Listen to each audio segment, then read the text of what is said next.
People tend to relate airports with hope, opportunity, love, excitement, suspense, and joy. But it is also a place of anxiety, stress, and worries. So what does this feeling has to do with designing an airport? Designing airport interiors is really about making travelers happy and avoiding unnecessary stress while the travelers go through all the processes. I'm Norshafina Ibrahim, the CEO and co-founder of Scala Design Consult.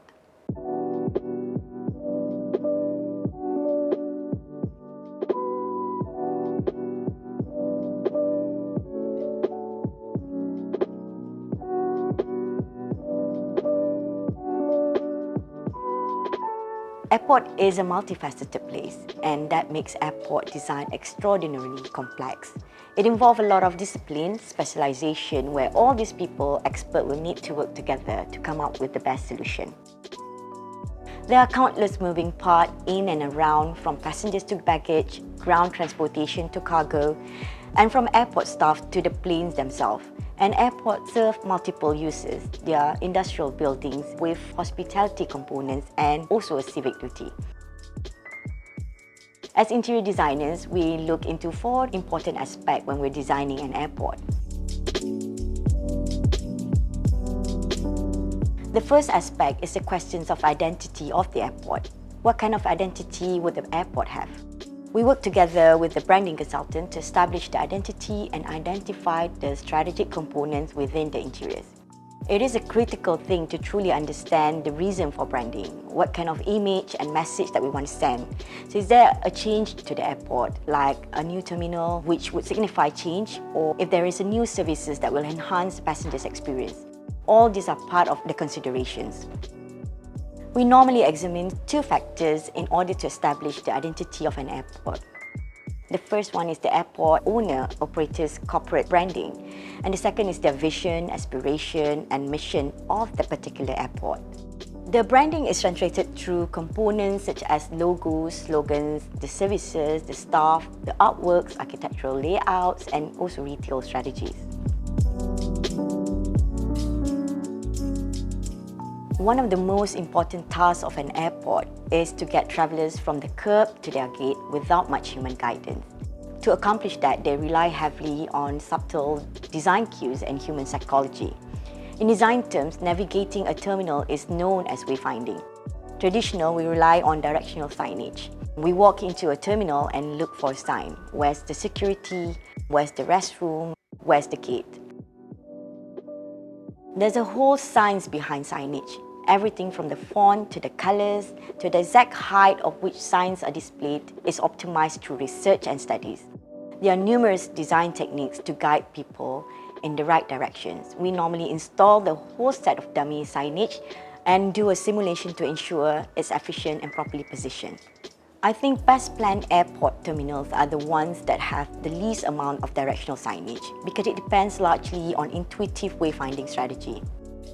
For the travelers, simply knowing where they need to be and how to get there gives them more personal control over their journey.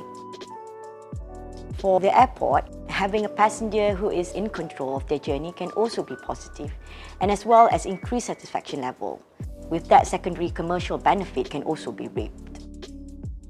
People are drawn towards warm colors and light, so designers can use these things to pull people in one direction. People also like to stay on the same surface, so if they're walking on a carpet, they have the tendency to keep on walking on the same carpet. So floor finishes design is a great tool to help guide travelers. Differentiating the main circulation floor finishes from the rest of the areas will help create clear zone definition and provide better navigation. For example, the floor design in Narita Airport imitates the stadium track to guide passengers. For KLIA 2, we use colors to help identify the amenities such as toilets and prayer room. The colors make it easier for travelers to identify it from afar. We also use colors to differentiate between each piers. Piers are the narrow part of the airport where the gates are located. It gives the travelers some sort of identification to the piers, and they can tell the differences between one to another.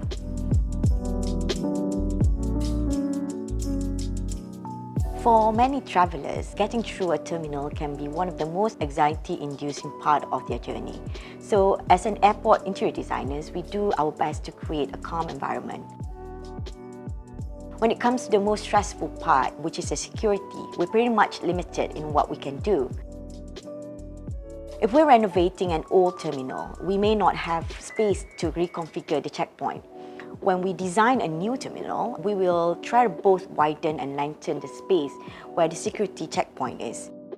We try to make it column-free and give it enough vertical volume so that it doesn't feel like you're being pressed through a trainer. The relaxing part of the airport experience happens airside. In order to create a calming atmosphere for passengers, we rely on some of the most obvious techniques. We look for opportunities to incorporate natural lights, art pieces, and landscape elements. That tends to make people feel better, comfortable, and healthier about their environment. Another component of helping travelers feel more comfortable is giving them the illusion of choice. When you're in an airport, you're a captive audience in a confined space. But by presenting different options like multiple types of seats by gate, airport makes passengers feel as if they have level of autonomy. When we are working on KLIA 2, we have placed pockets of lounges with different purposes throughout the whole airport for the passengers' comfort. Airport operators are also looking beyond this to always create an interesting ambience. You could see that some of the newer airports are incorporating a lot of art pieces and creating immersive experience for the passengers. An immersive experience pulls a person into a new augmented reality, enhancing passengers' experience via technology. We did a proposal for Malaysia Airport as part of the immersive experience at the KLIA satellite piers. We wanted to create a unique ambience as part of the attractions and leave a memorable journey for the passengers. The idea is to transform the satellite piers without doing any physical changes to the building. There is another exercise that we did to enhance the shopping experience at KLIA satellite building by optimizing its retail space. We created a new bridge circulating the iconic forest and linked it to the mezzanine floors. This allows passengers to move freely from one end to another and without any dead ends. This exercise has allowed the operator to provide better shopping experience to the passengers. Airport operators are extremely sensitive to their passengers' needs. They take great consideration on what the passengers want. If a passenger is relaxed and calm even after going through the tedious processes, they tend to spend more while waiting for their flight. Not only that, airport quality services are rated through the passengers' feedback. So you can understand how important for an airport operator to always keep the passengers satisfied. That's why airport operators turn to designers to help them enhance their passengers' experience.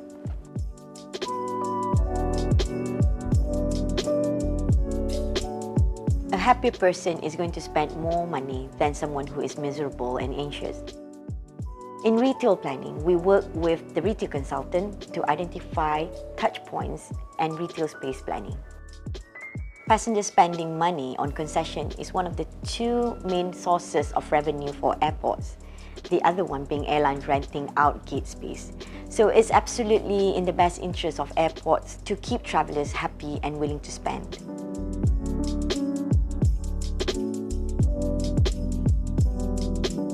To us, airports are gateway to a country, a city, a place.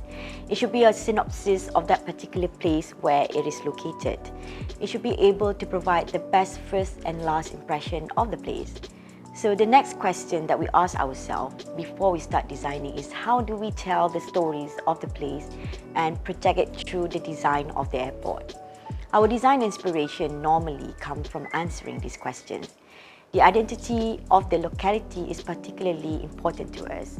We look at how we can feature the tangible and intangible values of the place within the interior. In some of our airport projects that we're still working on, we look into local identity and symbolism and try to interpret it so that it speaks to the visitors and can be easily understood. In one of the airports that we're working right now, we took inspiration from a famous traditional dress, which is a vibrant kebaya nyonya. We wanted to bring the boldness, the intricacy of the embroidery work and turn it into powerful features in the check-in hall. For another airport we are working on, we wanted to portray the essence and the spirit of the place. We wanted to capture the scene of a pangkalan, which is a small port, which is quite a significant thing to the place.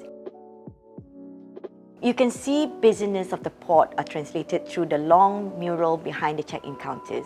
You can catch a glimpse of the kite runner and the beautiful perahu here and there, and the flow of the water and the winds are captured through the ceiling and layout design. As for KLIA2, the inspiration comes from the concept of the main terminal, KLIA, which is airport in the forest, forest in an airport. The client wanted to have some kind of relationship between the main terminal and the budget terminal. So a lot of the design elements are inspired from the forest.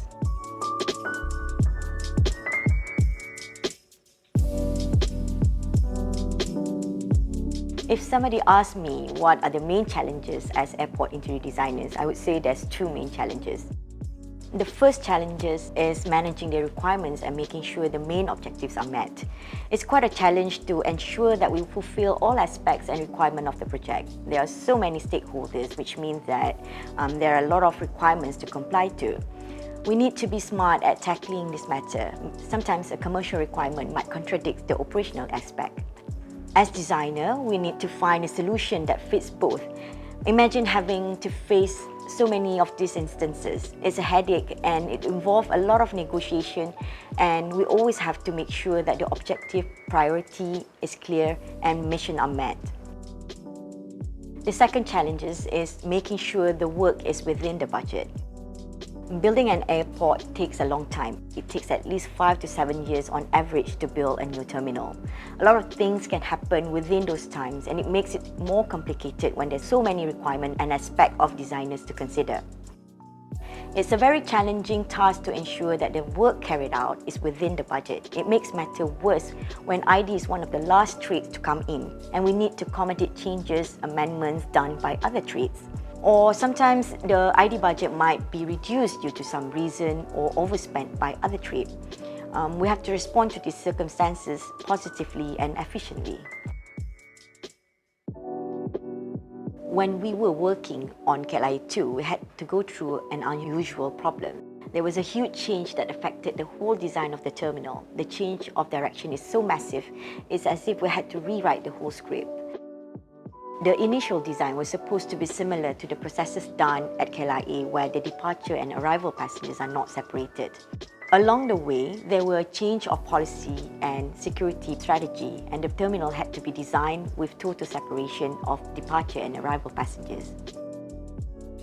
This resulted in the increase of floor area, total change of passengers flow, increase of cost, and we had to quickly make the change within certain time limitation. That was really a challenge, not just for us as interior designers, but to the whole development.